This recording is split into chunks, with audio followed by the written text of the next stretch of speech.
Edward nakakabangon lang, minabuting kausapin ng kaibigan na si Marco. Guys, I fell asleep for 10 minutes. I have no idea what's happening. Can you guys tell me, please?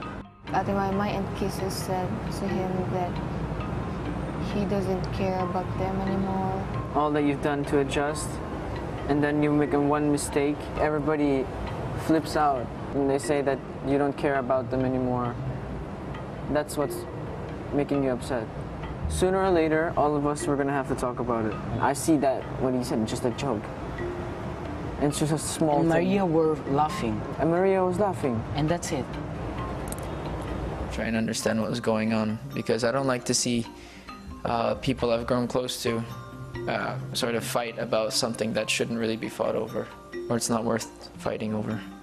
It's a small thing. It's really not worth it. Maya-maya pa, niyaya ni Maymay ang housemates para kumain. Kain tayo. All right, let's go. Both sides are not thinking straight now. Both sides have pride on the line now. Oh, it's hard to say. Let's just go inside, see what happens, yeah? Ngunit ramdam pa rin ang ilangan sa pagitan ni Marco at Kisses.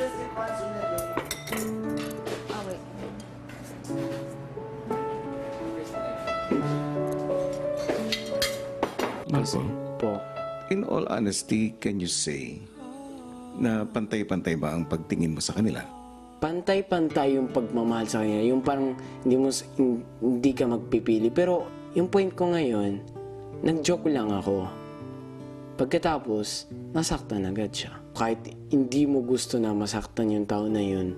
Alam mo naman na iba't iba talaga ang timpla ng bawat tao. Opo, sinabi niya po yun sa akin. And as much as you can, kailangan mo silang intindihin. Opo, kaya nga po.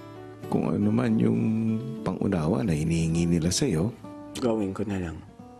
kailangan siguro mas habaan mo pa ang iyong PC. Habaan mo pa ang iyong pasensya. Opo.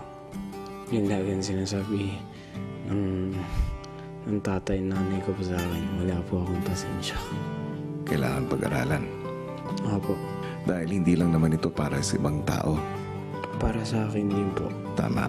Yan ay para mabuo ang karakter na bubuo sa'yo bilang mabuting tao, bilang mabuting kaibigan. Agree. Full percent.